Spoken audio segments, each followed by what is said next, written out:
My dear countrymen, Namaskar. I want to share a good news with you all at the beginning of Mann Ki Baat today. Every Indian will be proud to know that a very old idol of Devi Annapurna is returning to India from Canada. This idol was stolen from a temple of Varanasi and smuggled out of the country around 100 years ago, somewhere around 1913. I express my gratitude to the Government of Canada and to all those for this large-heartedness who made this propitious deed possible. Mata Annapurna has a very special relationship with Kashi. Now the coming back of her idol is pleasing for all of us. Just like the idol of Mata Annapurna, a lot of our invaluable heritage has suffered at the hands of international gangs. These gangs sell them at a very high price in the international market. Now, not only are they being subjected to heavy restrictions, India has also increased her efforts for their return. Because of such efforts, India has been successful in bringing back lots of such idols and artifacts in the past few years. There is a coincidence attached with the return of the idol of Mata Annapurna. World Heritage Week was celebrated only a few days ago. World Heritage Week provides a wonderful opportunity to the lovers of culture to revisit the past and to know about the history of these important milestones. In spite of these times of Corona, this time we saw people celebrate this Heritage Week in an innovative manner. Culture helps a lot during crisis, plays a major role in handling it. Even with the help of technology, culture works like an emotional recharge. Today, lots of museums and libraries in the country are working to make their collection fully digital. In Delhi, our National Museum has made some commendable efforts in this respect.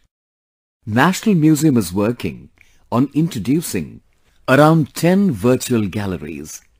Isn't this interesting? Now, sitting at your home, you can tour National Museum galleries of Delhi. On the one hand, it is important to take cultural heritage to the maximum number of people through the medium of technology. The use of technology is also important for the conservation of this heritage. Recently, I was reading about an interesting project. There is an island named Svalbard in the north of Norway. A project, Arctic World Archive, has been set up on this island. Invaluable heritage data has been stored in this archive in such a manner that no natural or man-made disaster can affect it. Just recently, we have received information that the heritage of Ajanta caves is also being digitized and preserved in this project. A full view of the caves of Ajanta shall be on display in this. Along with the digitalized and restored painting, it shall also have important documents and quotes related to it. Friends, the pandemic has, on the one hand, changed our ways of working. On the other, it has provided us with an opportunity to experience nature in a new manner. Our perspective in observing nature has also undergone a change. We are now stepping into the winter season. We'll get to see myriad hues of nature. For the past few days, the internet is full of viral pictures of cherry blossoms. You might be thinking that when I'm referring to cherry blossoms, I'm talking about Japan's distinct identity. But it's not like that. These are not pictures of Japan. These are pictures of Shillong, of our Meghalaya. These cherry blossoms have further enhanced the beauty of Meghalaya. Friends, this 12th of November marked the commencement of the 125th birth anniversary celebrations of Dr. Salim Ali Ji. Dr. Salim has done illustrious work in the field of bird watching, the avian world. This has also attracted bird watchers of the world towards India. I've always been an ardent admirer of people who are fond of bird watching. With utmost patience, for hours together from morn to dusk, they can do bird watching, enjoying the scenic beauty of nature. They also keep passing on the knowledge gained to us. In India too, many bird watching societies are active. You too should connect yourselves with this subject. Amid the hectic routine of my life, recently in Kevadia, I also got a memorable opportunity to spend time with birds. Time spent among birds will bond you closer to nature. It will also inspire you towards the environment. My dear countrymen, India's culture and Shastras, knowledge, has always been a center of attraction for the entire world. Many people came to India to discover and study them and stayed back forever, whereas some of them returned to their respective countries as carriers of this culture. I got an opportunity to know about the work of Jonas Masetti, also known as Vishwanath. Jonas teaches Vedanta and Gita to people in Brazil. He runs an institution named Vishwavidya, situated in the hills of Petropolis, an hour's distance from Rio de Janeiro. Jonas, after studying mechanical engineering, worked in a stock market company. Later, he was drawn towards Indian culture, especially Vedanta. From stocks to spirituality, it has truly been a long journey for him. Jonas studied Vedanta philosophy in India, staying at Arsha Vidya Gurukulam in Coimbatore for 4 years. Jonas has another speciality. He is using technology to propagate his message. He regularly conducts online programs. He also does a daily podcast. During the last 7 years, through his free open courses on Vedanta, Jonas has taught over 1.5 lakh students. Jonas is not only doing great work, he is doing it through a language understood by a large number of people. People are much keen on knowing how this could be of help to them during these times of Corona and quarantine. Through the medium of Mann Ki Baat, I congratulate Jonas on his efforts and wish him well for his future endeavors. Friends, similarly, one piece of news might have caught your attention. Newly elected MP in New Zealand, Dr. Gaurav Sharma, took the oath of office in one of the ancient languages of the world, Sanskrit. The dissemination of Indian culture on part of an Indian fills us with pride. Through the medium of Mann Ki Baat, I extend best wishes to Gaurav Sharma ji. All of us wish he attains newer achievements in the service of the people of New Zealand. My dear countrymen, tomorrow, on the 30th of November, we shall celebrate the 551st Prakash Parv, birth anniversary of Guru Nanak Dev Ji. The world over, the influence of Guru Nanak Dev Ji is distinctly visible. From Vancouver to Wellington, from Singapore to South Africa, his messages are heard all around. It is mentioned in Guru Granth Sahib, Sevak ko seva ban aayi, that is, the work of a sevak, a servant, is to serve. In the past few years, at many important junctures, we had the opportunity to serve as a sevak. Guru Sahib awarded us the opportunity to serve. 550th Prakash Parva of Guru Nanak Dev Ji, 350th Prakash Parva of Shri Guru Gobind Singh Ji. Next year we'll have 400th Prakash Parva of Shri Guru Tegh Bahadur Ji too. I feel that I have been specially blessed by Guru Sahib, that he has associated me very closely with his work. Friends, do you know that there is a Gurudwara, Lakhpat Gurudwara Sahib in Kutch? Shri Guru Nanak Ji had stayed at Lakhpat Gurudwara Sahib during his Udasi, his spiritual travels. During the 2001 earthquake, this Gurudwara too faced damage. It was the blessings of Guru Sahib that I was able to ensure its restoration. Not only was the renovation done, its glory and grandeur were restored too. All of us were bestowed with ample blessings of Guru Sahib.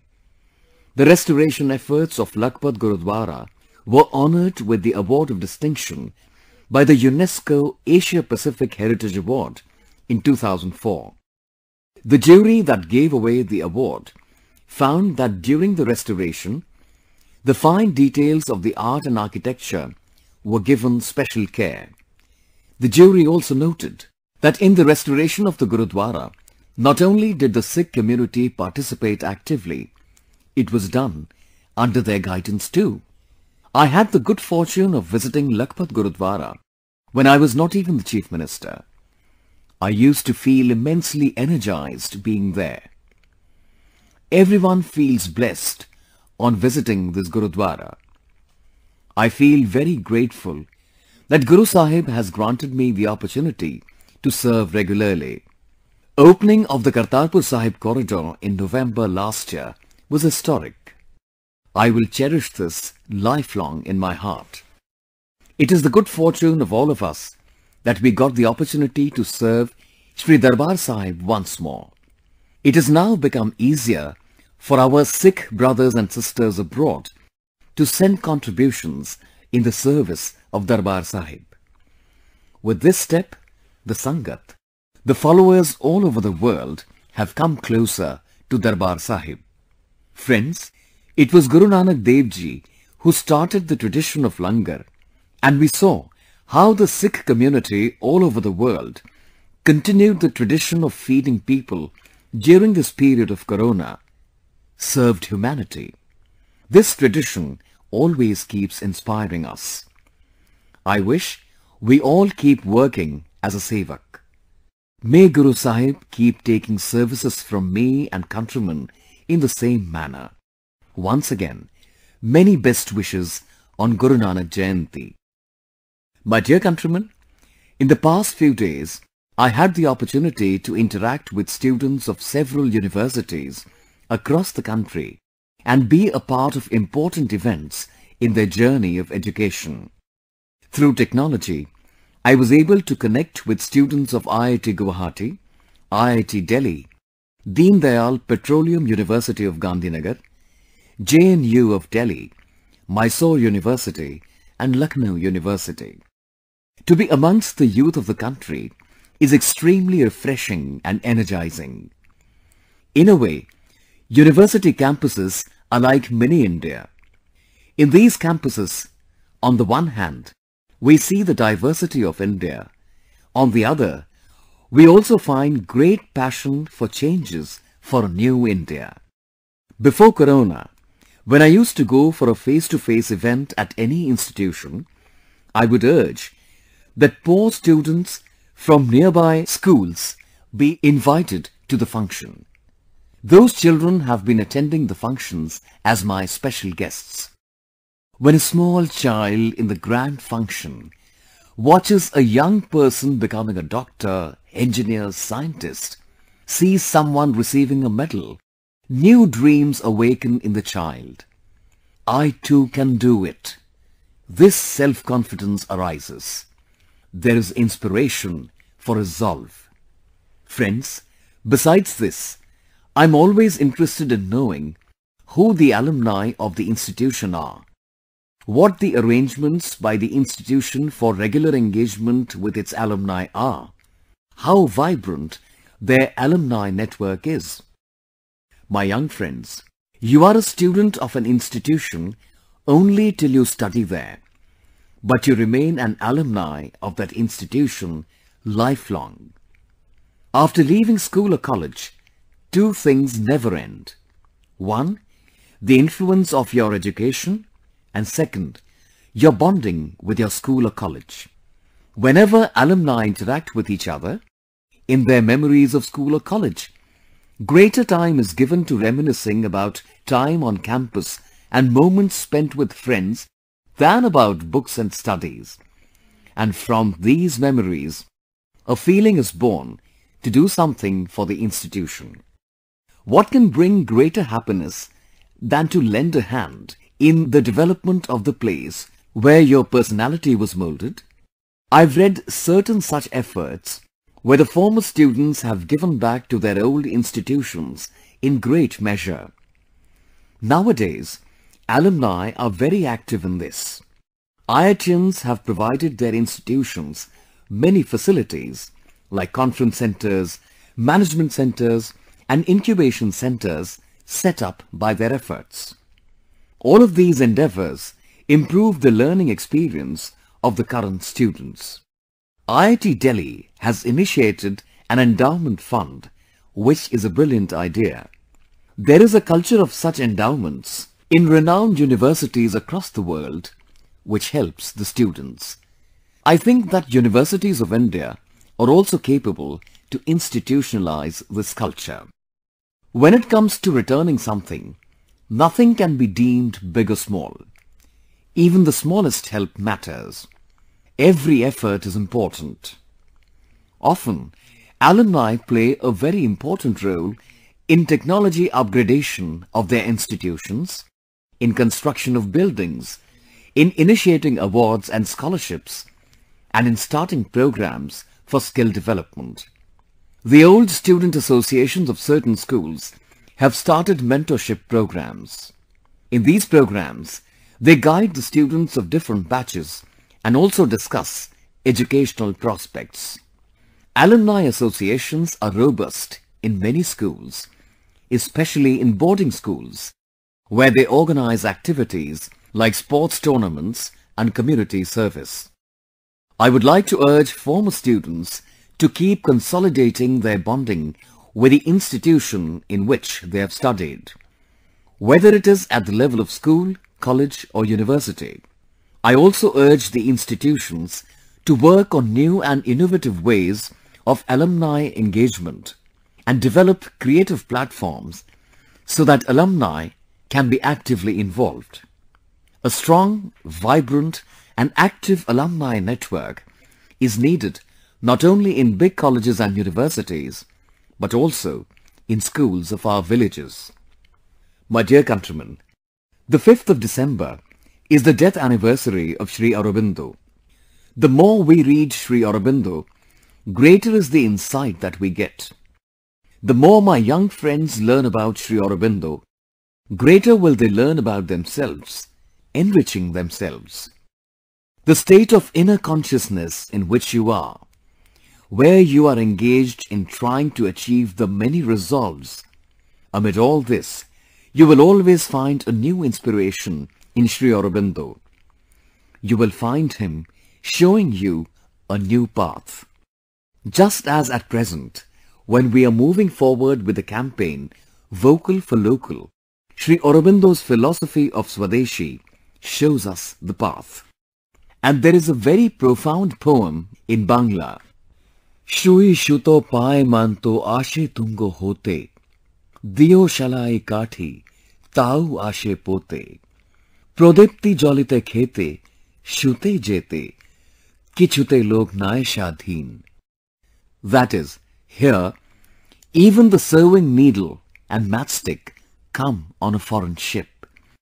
The people are not free in anything, in eating, drinking, sleeping. He also used to say that Swadeshi means that we give priority to the things made by our Indian workers and artisans. It is not that Sri Aurobindo ever opposed learning anything from abroad. Wherever there is anything new, we should learn from there, and then support and encourage what can be good for our country. And that is the spirit of the Vocal for Local mantra in the Atmanirbhar Bharat campaign. Especially what Sri Aurobindo opined about adopting Swadeshi should be read by every citizen today. Friends, Likewise, Sri Aurobindo's views on education were very lucid. He did not consider education to be limited only to bookish knowledge, degree and job.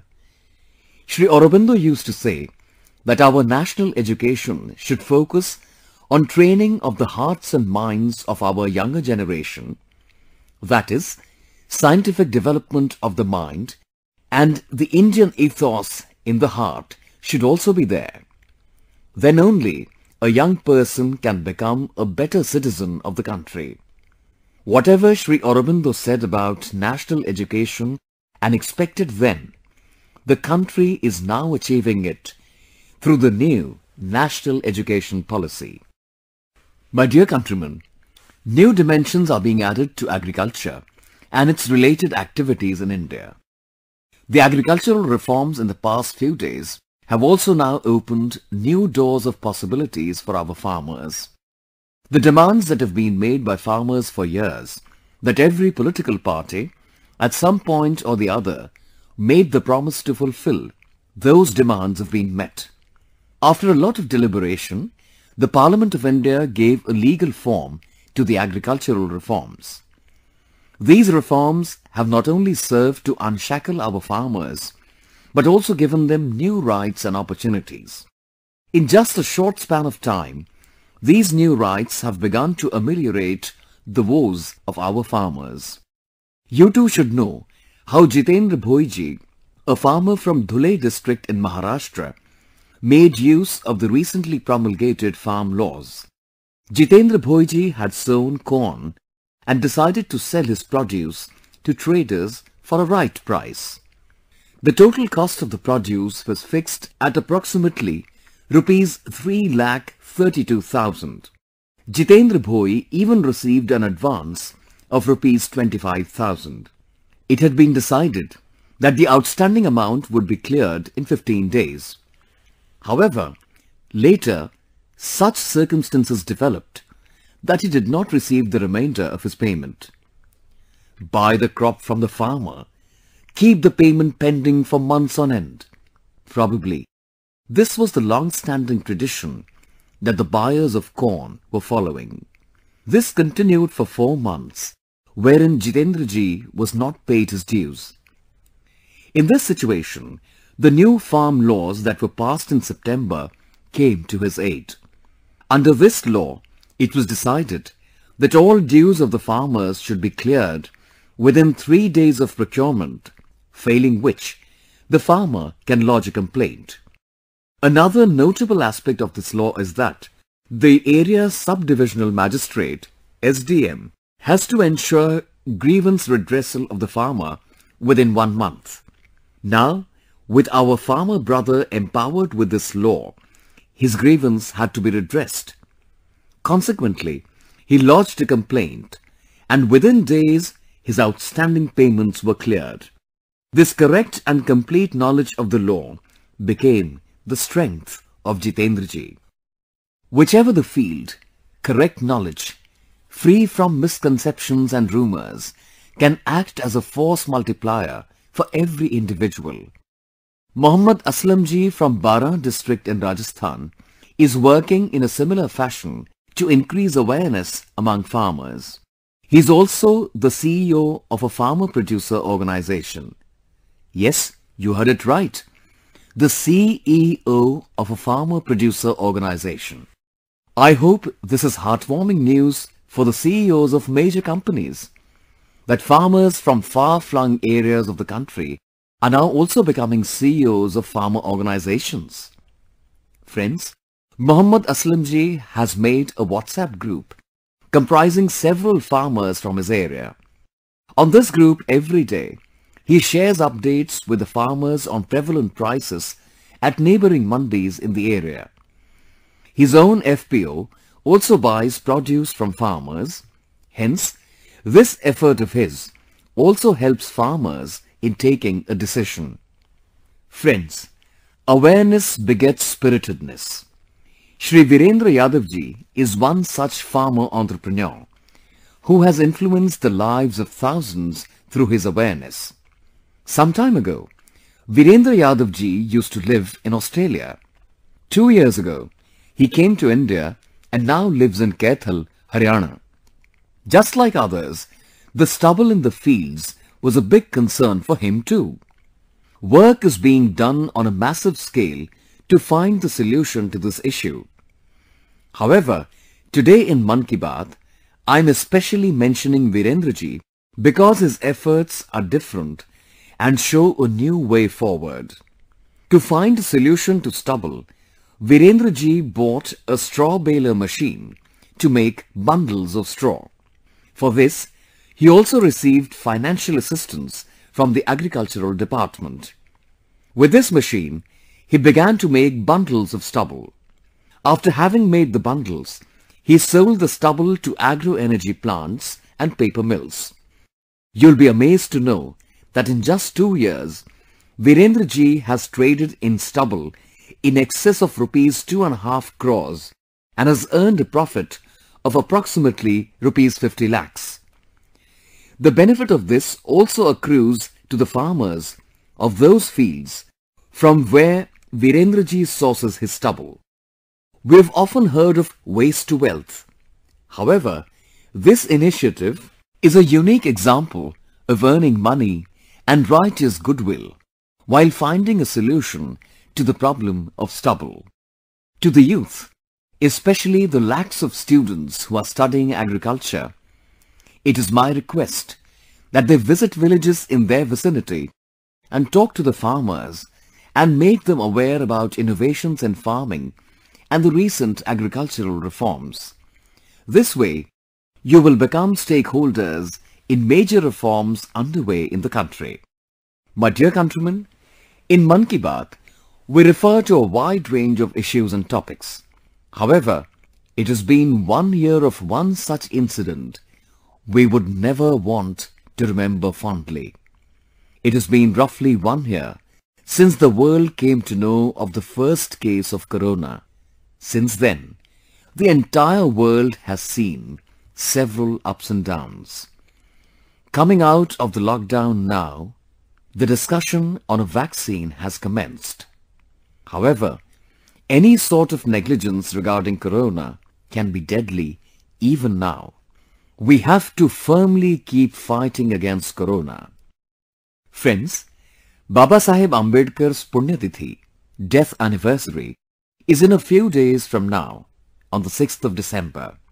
Besides paying our homage to Baba Saheb, this day is also an occasion to reaffirm our resolve to the country and abiding by the duties assigned to us as an individual by the Constitution.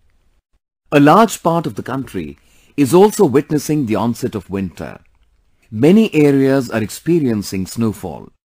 In this weather, we must take care of the children and elders in the family, especially the ailing, and take precautions ourselves too. It gives me joy to see people assisting the needy around them, helping them with warm clothing. Winter brings many problems for destitute animals too, and many people come forward to their aid. Our young generation takes active part in such initiatives. Friends, the next time when we meet in Mann Ki Baat, the year 2020 will be drawing to a close. With new hopes and faith, we will move forward. Whatever suggestions or ideas you may have now, do continue to keep sharing with me. My best wishes to all of you. May all of you stay healthy, stay active for the country. Many, many thanks.